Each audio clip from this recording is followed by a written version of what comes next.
আর মাত্র কয়েক ঘন্টার অপেক্ষা, তারপর মৎস্যজীবীরা গভীর সমুদ্রে মাছ ধরতে যাবে। কিন্তু জানেন কি এই মৎস্যজীবীরা কুল কিনারাহীন সমুদ্রের মাঝে কোথায় যায়?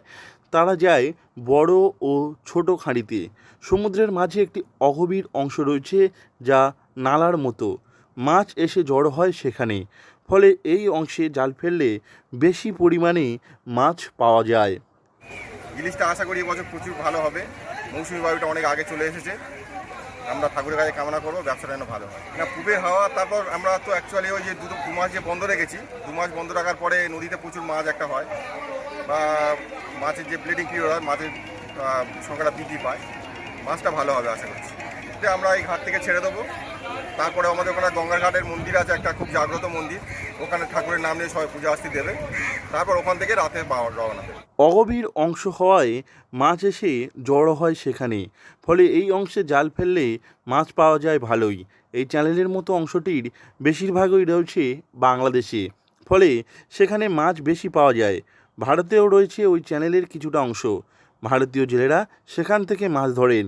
2 মাস সমুদ্রে মৎস্যজীবীরা মাছ ধরতে যায়নি একেবারেই। ফলে ছোট ও বড় খাঁড়িতে প্রচুর মাছ জমেছে বলে মত মৎস্যজীবীদের একাংশের। আচ্ছা, সমুদ্রে কি কোনো আপনাদের আলাদা করে ফিশিং জোন আছে যেখানে গেলে মৎস্যজীবীরা বেশি মাছ পায় এরকম? ওটা ফিশিং জোন একটা আছে, বড় খাড়ি বলে, ছোট খাড়ি বলে। ওটা ম্যাক্সিমামটা বাংলাদেশের মধ্যে পড়ে যায়। ওইখান থেকে মাছটা বেশি আমাদের এদিকে চলে আসে। ওই জায়গাটাকে বেশি মাছ পাওয়া যায়। ওখানে বেশি আছে? হ্যাঁ, নালা টাইপ একটা জায়গা আছে, ওখান থেকে এই পারে মাছটা আসে। আচ্ছা, সেক্ষেত্রে কি কোনো অসুবিধা হয় না? অসুবিধার কিছু? ওটা তো বাংলাদেশের মধ্যে পড়ে যায়, আমাদের ভাগে খুব অল্প পরিমাণে আছে, তাই জন্য আমরা মাছটা খুব কম পাই। আচ্ছা থাকবো, ম্যাক্সিমাম ওইখান থেকে আমরা মাছটা ধরার চেষ্টা করি। দীর্ঘ 2 মাসের বেশি সময় ধরে মৎস্যজীবীরা মাছ ধরতে যায়নি সাগরে।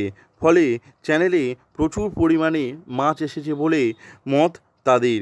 মৎস্যজীবীদের মধ্যে আশার আলো দেখা দিয়েছে বর্তমানে। মাছ ধরতে যাওয়ার পরেই বর্ষাকাল নেমে আসবে, এখনও পর্যন্ত তেমনই খবর দিচ্ছে আবহাওয়া দপ্তর। ফলে মৎস্যজীবীরা আরও আশাবাদী হয়েছেন। এবছর জালে পড়বে বেশি মাছ, এমনই মত তাদের। কপাল ভালো থাকলে ইলিশও পড়বে বিপুল পরিমাণে, সেই আশাতেই এখন সাগরে পাড়ি দেবেন মৎস্যজীবীরা। এখন দেখার কি হয় এবারের মরশুমে। দক্ষিণ 24 পরগনা থেকে নবাব মল্লিকের রিপোর্ট, লোকাল 18 বাংলা।